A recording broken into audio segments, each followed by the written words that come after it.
Tani kalojmë në një tjetër sfidë të madhe të kohës sonë. Dhe tematika e tretë që do të diskutohet në këtë video ka të bëjë me disinformimin, mendimin kritik dhe AI, teknologjinë që po avanson sa më shumë. Sot ne marrim lajme të shumta. Burimet janë të shumta. Në online kemi TikTok, kemi social media, kemi Instagram, kemi faqe si Facebooku e të tjerë. Është rëndësishme që të rinjt të identifikojnë kush janë faqet anonime, kush janë ato që janë me inteligjencë artificiale, dhe mendojmë që një pyetje e rëndësishme për thërimin e kësaj video do ishte si mund të identifikojmë ne çfarë është e vërtetë dhe çfarë nuk është e vërtetë. Mendoj që nga organizata Rebus Albanian mund të kemi një përgjigje se si të rinjt bashkëpunojnë me teknologjinë online, mbi informacionin e rrem, ose ato që është e krijuar me inteligjencën artificiale. Atëre, kur ne hasim në një postim, pyetja që ne duhet i bëjmë vetes nuk është se a më pëlqen ky mesazh që unë po shikoj, ajo çfarë po shoh në ekran. Por sa i vërtet është ky mesazh, ky informacion që unë po has. Sepse shumë përmbajtje krijohen për të marrë reagim nga emocionet tona. Për të marrë, për të zëmëruar, për të tërhequr vëmendjen, apo edhe për të ndikuar në lidhje me një tematikë të caktuar, të cilat ata kanë një qëllim, domethënë që të marrin vëmendjen tonë. Pra, këtu hym edhe kjo tematikë shumë e rëndësishme që ka të bëjë me misinformimin dhe disinformimin. Domethënë sa është i riu i njohur me këtë informacion, a kupton informacionin që po merr. Dhe disinformimin si e bëjnë të diferencë, sepse e shpjegohet shumë mirë që të rinjt bashkëpunojnë online dhe shohin një informacion. Ka ndonjë darje që e kupton këtë informacion i besueshëm dhe ky informacion jo i besueshëm. Sepse tu ndodh që informacionet duken kaq reale sa shumë e vështirë për të identifikuar. Keni ndonjë diferencim që e shpjegoni dhe të rinjve që ta kuptojnë këtë si tip dallimi? Misinformimi është kur një person shef një lajm apo një informacion dhe indikuar nga mendimet apo emocionet e veta e shpërndan atë, po pa patur një qëllim të keq në vetvete, domethënë. Thjesht i pëlqen, e mendon të vërtetë dhe e shpërndan. Ndërsa për disinformimin është kur të shpërndahet një informacion që ka për qëllim të bëjë një ndikim të caktuar tek një masë njerëzish. Domethënë, është me qëllimin për të ndikuar. Është një informacion i rrem, por është i bërë me ndikimin dhe me qëllimin për të ndikuar njerëzit. Dhe të dyja kanë pasoja negative.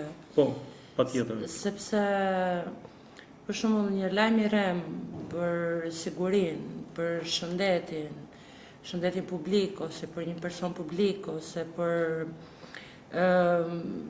situata që mund të ndodhen në shoqëri, sillen pasoja reale të veprimet e njerëzve.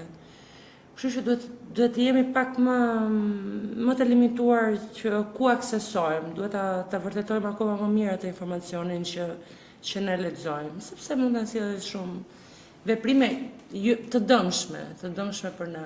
Po, patjetër që të dyja veprimet janë të dëmshme, por mendoj se ato mund të ndahen thjesht nga ndërveprimi jonë. Domethënë, sa të përgjeshëm dhe të dishëm jemi në veprimin. Qofse ne shohim një lajm, ne shumë mirë mund ta kontrollojmë atë lajmin para se ta shpërndajmë, domethënë qofse vërtet jemi të entuziazmuar që ky lajm është wow, ose është një lajm i rënd, një tragjedi që ka ndodhur, ku do të diun. Ato mund të vërtetohen, domethënë mund të shohim burime të tjera.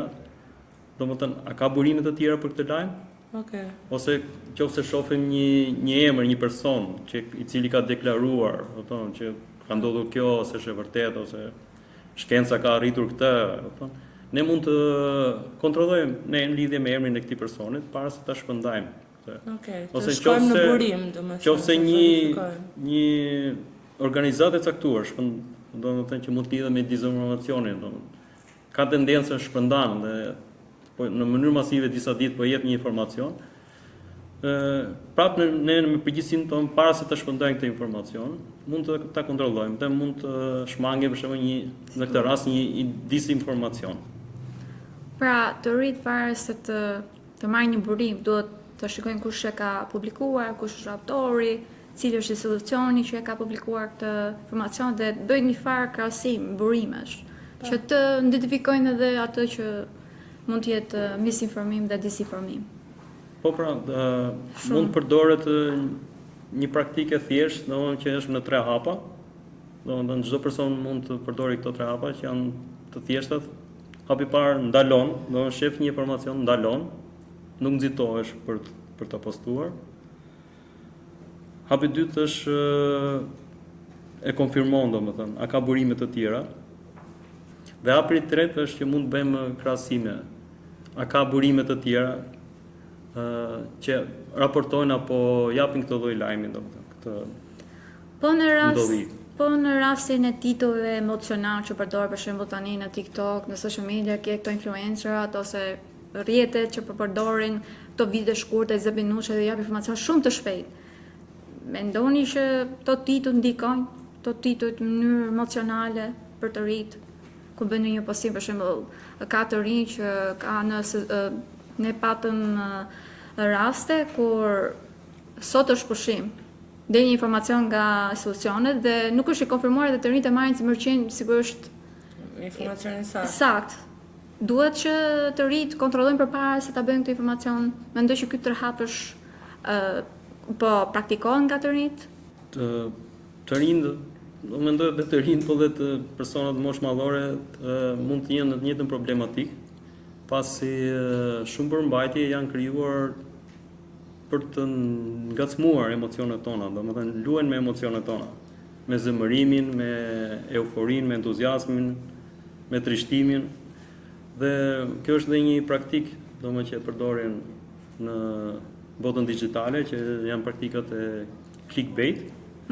Domethënë që përdoren kastile për të duke ndërvepruar me emocionet e njerëzve, ata marrin klikime për shumë lajme apo postime që mund të vënë. Mendoj që kjo tematika e clickbait është shumë e rëndësishme se sot po shikohet edhe inteligjenca artificiale që përdorin për të krijuar imazhe të shpejta, video të shkurtra, kemi fytyrat e personave që ndoshta nuk është as personi vetë, thjesht AI ka gjeneruar atë dhe ka marrë zërin dhe ka përcjellë një mesazh që ndoshta nuk është real. Mendoj që kjo sjell ndonjë rrezik për të rinjt? Ky është rrezik real, sepse mund të përdoret imazhi ose zëri i dikujt për të krijuar një imazh të rrem, për të dhënë për t'i ulur reputacionin, mund të krijojë një video me fytyrën e atij personit, me imazhin e atij personit.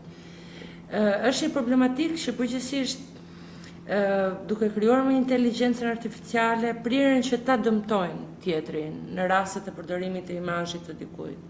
Normalisht organet kompetente mund të merren me këtë pjesë, mund të denoncohet, por inteligjenca artificiale sjell edhe këtë rrezik, keq përdorim të imazhit dhe keq përdorim të zërit.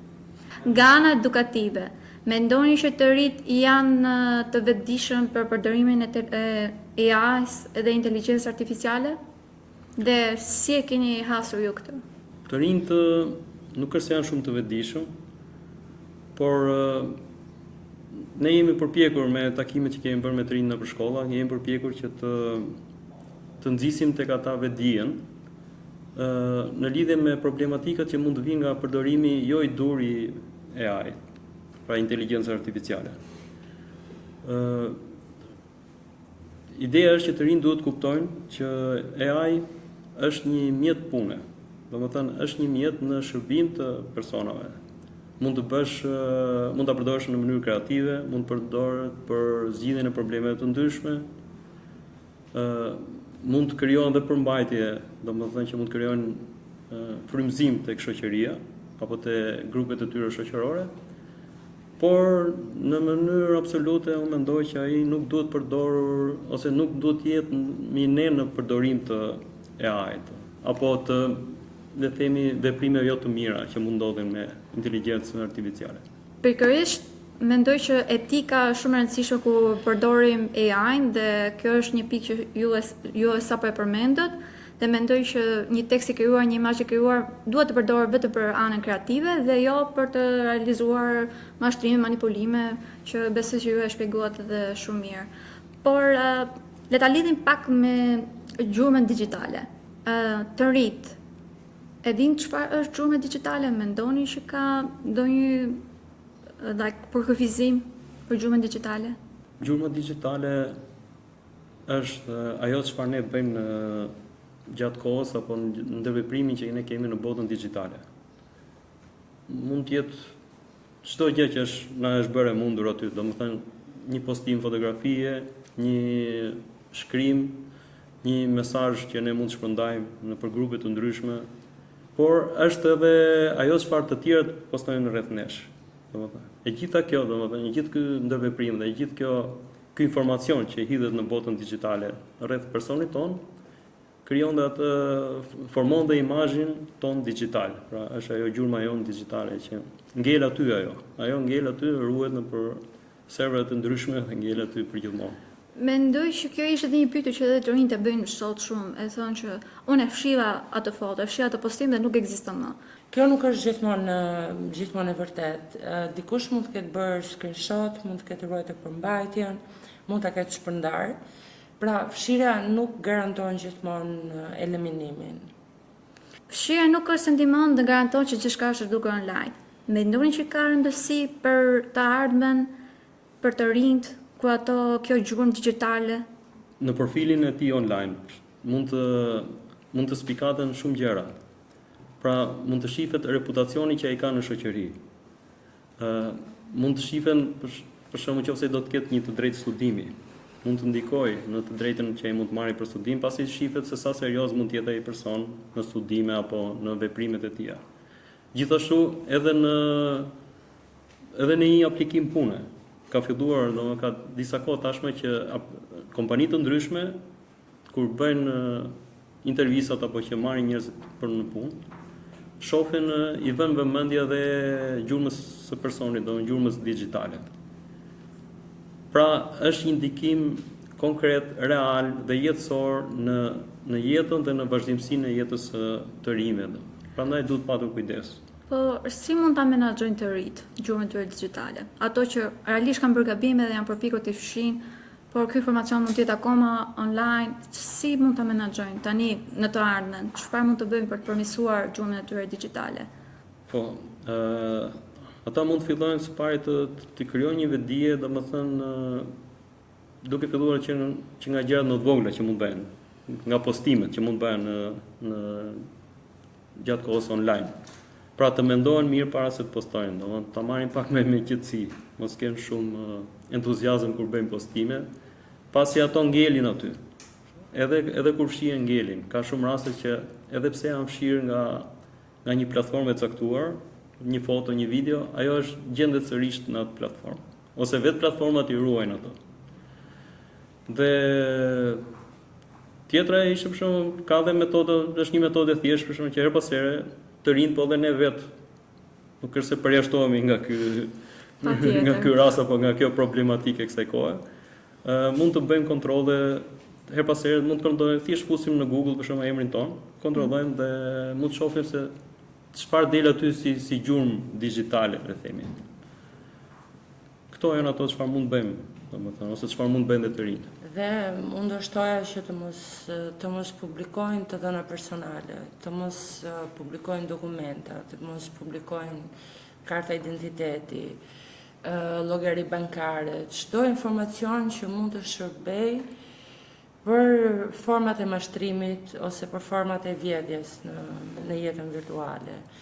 Mundoni të jeni sa më selektiv në informacionet që jepni në botën virtuale. Mendoj si një problem është të jenë kritik mbi ato që edhe informacion, të bëjnë kërkime mbi emrin e tyre. Mendoj që kjo është një gjë që realisht njeriu se mendon që të shkojë në Google dhe të vendosi emrin e mbi emrin dhe të shikojë çfarë del, ose privatësitë, llogaritë.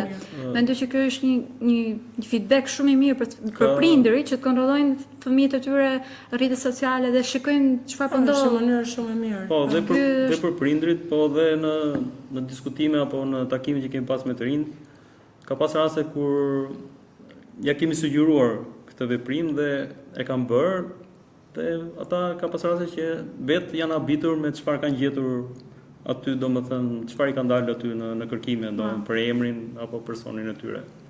Por përveç kujdesit dhe qëndrimit kritik, ata pse jo mund ta përdorin, mund ta çojnë mendjen apo aspektin e tyre të brendshëm drejt postimit pozitiv. Kreativitetit, postimit që mund të frymëzojë edhe komunitetin, solidaritetin, domethënë ka shumë gjëra të mira që mund të bëhen me anë të një postimi. Domethënë nuk është vetëm ana kujdes se po postova këtë, ka gjëra që postohen dhe vërtet gjenerojnë pozitivitet në komplet komunitetin apo shoqërinë. Mendoj që ky është një mesazh shumë i mirë që mund ta mbyllim këtë tematik, që AI dhe teknologjia nuk është diçka e keqe, thjesht njerëzit duhet të jenë të vetëdijshëm se e përdorin. Dhe në qëllime të mira mund të jetë kreativiteti, muzika, arti, kështu që ka përdorime të shumta, thjesht siç ju e thatë vetë, në qoftë se keni marrë një burim dhe keni përdorur AI-n, citoni nga ku e keni marrë burimin dhe thoni që kemi përdorur AI-n për të zhvilluar këtë gjë. Mendoj që kjo do të bëte pak më transparente dhe punën e tyre dhe në rast se ato punëson në të ardhmen. Kështu që mendoj që kjo ishte një gjë shumë e mirë që e keni kushtuar. Kjo do t'i bënte ata jo thjesht një qytetar digjital, domethënë të denj, por edhe një qytetar i denj një shoqërie, domethënë një qyteti apo një bashkësie ku ndodhen, pasi vërtet mund të bëjnë gjëra shumë të mira në të ardhmen. Tani ne do diskutojmë edhe një tematikë që është shumë e rëndësishme dhe ka të bëjë me mirëqenien digjitale. Domethënë komunikimi dhe respektimi online dhe është një tematikë që të rinjt duhet të jenë të vetëdijshëm, por jo vetëm. Tani edhe të flasim pak për aspektin që shpesh po neglizhohet. Mirëqenia digjitale ne flasim për sigurinë, privatësinë, për ligjin, por nuk po flasim si interneti po ndikon në gjendjen tonë emocionale. Patëm një diskutim më parë ku ju tha që vetëdia edhe kemi misinformimi dhe disinformimi që ku e nxjerr një postim ose një lajm, ti nuk e ke për qëllim. Domethënë një farë emocioni ka dhe ai titulli, ai postimi, ai mesazhi që ky i riu përdor. Ju si një organizatë civile, si e shikoni aspektin e teknologjisë nga ana pozitive, domethënë mirëqenia. Domethënë ka të rinj që përdorin shumë telefonin dhe kjo kozjate e gjatë e telefonit. Bën mirë për ta?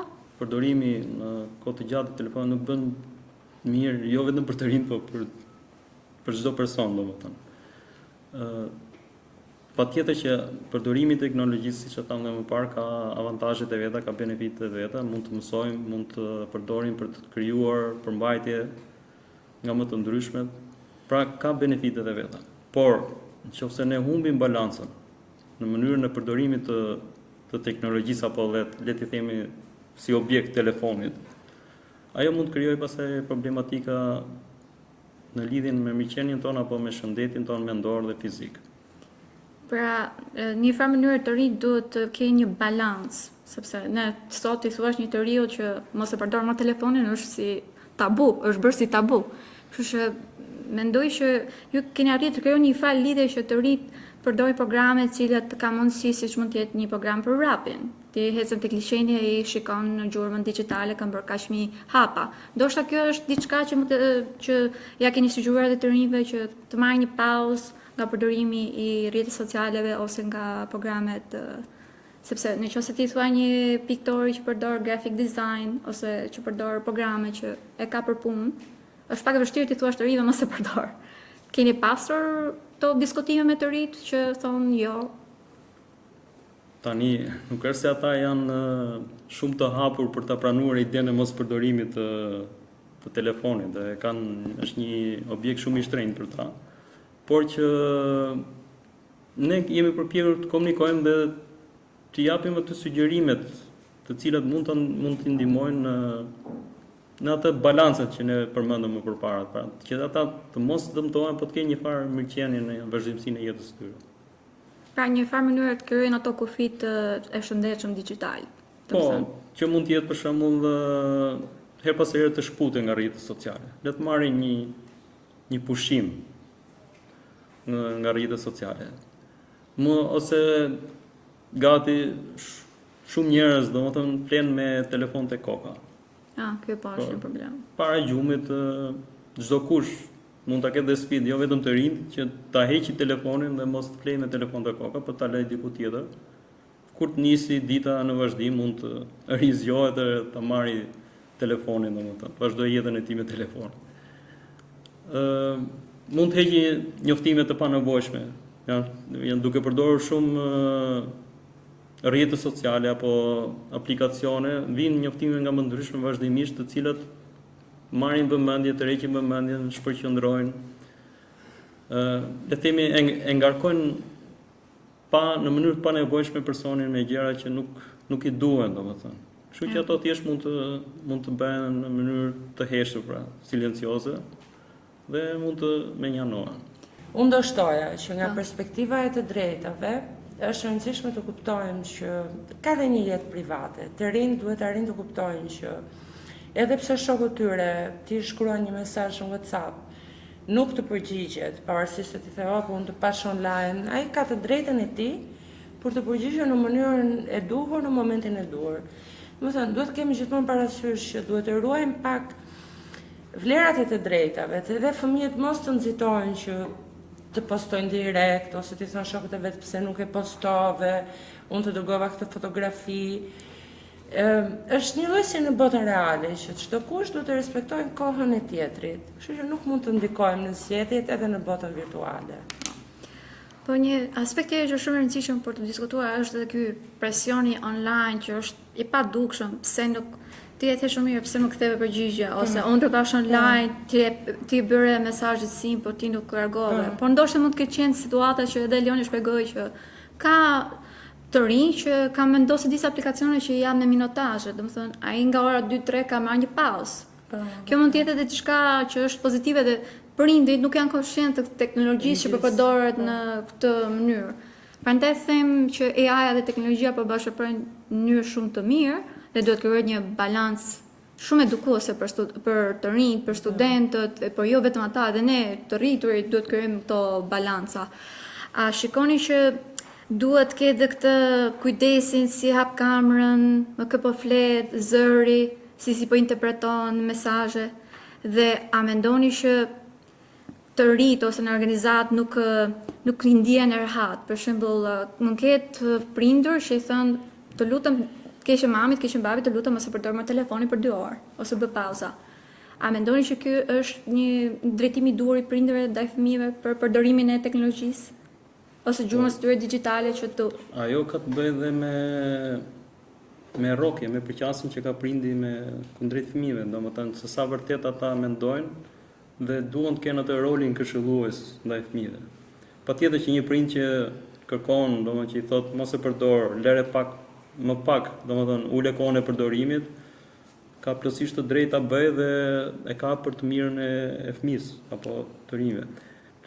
Komunikimi besoj që duhet të jetë i respektueshëm nga prindi me fëmijët. Se ndonjëherë edhe ky komunikim është i vështirë të krijohet. Patjetër, komunikimi duhet të jetë me përqasjen, siç e thash, dhe me përqasjen e dur, domethënë duhet të respektoj hapësirën që ka dhe vetë personi tjetër, pra fëmia në këtë rast.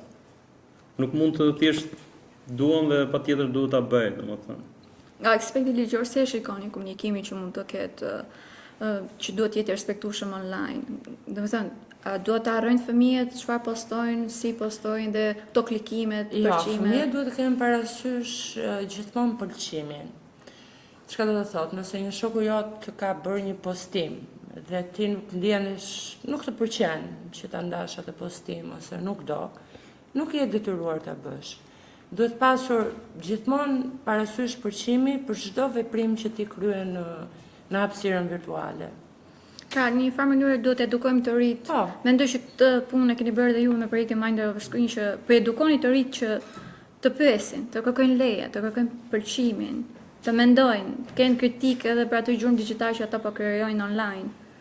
Po, ne me fëmijët gjatë kësaj kohe kemi dashur të vërtet ja transmetojmë, domethënë idenë që përgjegjësisë që kanë, vetdijes që mund të kenë në përdorimin e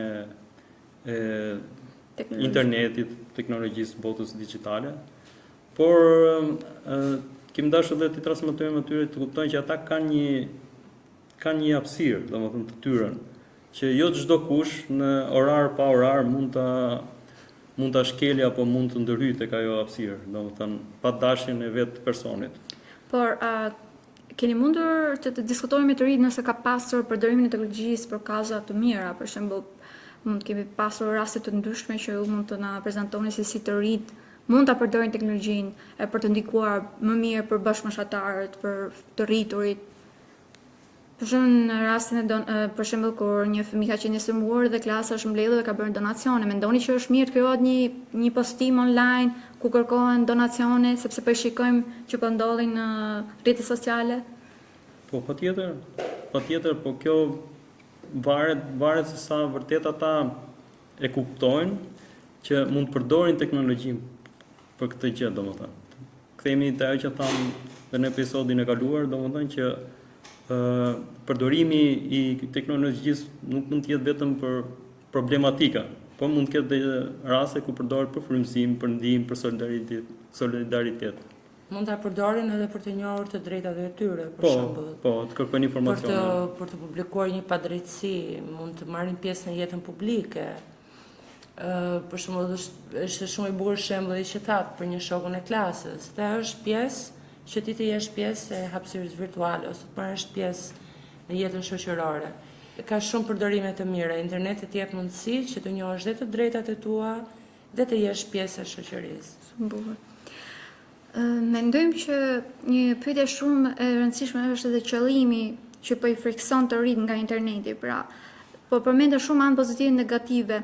Si mendoni që ky qëllim që ata kanë për të krijuar, për të promovuar, për të dhënë kaza më të mira në internet, për të informuar për gjëra më të bukura që po ndodhin në shkollë, në shoqërinë e tyre, në familje. Ky qëllimi duhet i transmetohet, duhet i rritet fëmijëve që ata mos kenë frikë nga teknologjia dhe nga ato çfarë postojnë. Sepse mendoj që ju sapo e thatë që në organizatat juaja ju keni trajnuar dhe i keni ndihmuar të rit të t'japin mesazhe të bukura, të rrinë të kontrollojnë privatësinë. Mendoni që ky projekt i ka ndihmuar ata për të parë edhe telefonin e tyre, për mesazhet, publikimet, t'i bëjnë më të vetëdijshëm? Saktësisht, Mind Over Screens nuk është kundra ekraneve, por është për përdorimin e ndërgjegjshëm të ekraneve, pra të celularit. Teknologjia është në përdorimin tonë, dhe jo një mjet apo diçka që ne na kontrollon. Faleminderit për përgjigjen tuaj. Ne jemi në drejtmbylljes së podcastit tonë. Duhet ju kërkojmë nga një mesazh të fundit për publikun dhe për të rinjtë për gjithë ato që po na dëgjojnë. Mesazhi im është që ruaj privatësinë tënde, respekton privatësinë e dikujt tjetër. Në momentin që ndihesh i cënuar, i shantazhuar, i përndjekur, raporto, qoftë prindit, të mësuesit e institucionet. Dhe mos harroj, gjithmonë ruaj provat, bëj një screenshot, ruaj linkun, në mënyrë që të jesh gjithmonë i mbrojtur. Raportoni qoftë prindrit, raportoni qoftë mësuesit dhe qoftë tek institucionet. Faleminderit për mesazhin. Mesazhi im është bëhu qytetar aktiv, digital dhe i përgjegjshëm. Mendo para se të postosh, mendo para se të shpërndash diçka. Përdore zërin tënd për gjëra sa më të mira, sa më pozitive, kundrejt shoqërisë. Interneti mund të jetë një hapësirë krijuese, ndërvepruese dhe që ne mund të krijojmë edhe solidaritet me njëri tjetrin. Faleminderit për mesazhin. Faleminderit të dyve. Dhe për ju që në ndiqni, mbani mend çdo klikim, koment, postim apo shpërndarje në rrjetet tuaja sociale është një zgjedhje. Zgjidhni të jeni të kujdesshëm, të respektueshëm dhe të mbroni veten tuaj dhe të tjerët. Zgjidhni të përdorni teknologjinë për mirë dhe të informoni të tjerët të rastet bollizuese. Kjo është një video informuese në kuadër të projektit Mind Over Screen dhe është realizuar për publikun shqiptar dhe më gjërë. Faleminderit që na ndoqët në këtë podcast dhe ato që mësuat sot, ndajni me një mik, me një shok, klase, apo prindit tuajt, mësuesit, sepse interneti është më i sigurt dhe më etik, kur secili për nesh di ta përdorë atë për mirë. Faleminderit të gjithëve. Faleminderit që ishit me ne në këtë episod të podcastit Mind Over Screens. Shpresojmë që diskutimet e zhvilluara të kenë ofruar informacion të vlefshëm, këshilla praktike dhe një këndvështrim më të qartë mbi sfidat dhe përgjegjësitë që kemi si qytetar në botën digjitale. Ju ftojmë të ndiqni edhe episodet e tjera të kësaj serie për të mësuar më shumë rreth sigurisë online, etikës digjitale, mendimit kritik dhe përdorimit të përgjegjshëm të teknologjisë. Ky podcast është realizuar në kuadër të projektit Mind Over Screens, financuar nga programi Erasmus+ dhe zbatuar në Shqipëri, Itali, Slovaki, Finland, Bosnjë dhe Hercegovinë, si dhe në Malë të Zi. Në Shqipëri, projekti është zbatuar nga Rebus Albania. Pikpamjet dhe opinionet e shprehura në këtë material janë vetëm ato të autorëve dhe nuk pasqyrojnë domosdoshmërisht pikpamjet e Bashkimit Evropian ose të Agjencisë Ekzekutive Evropiane për Arsimin dhe Kulturën. As Bashkimi Evropian dhe as autoriteti përgjegjës nuk mund të mbajnë përgjegjësi për to. Faleminderit që na dëgjuat dhe miru dëgjofshim në episodin e radhës të Mind Over Screens.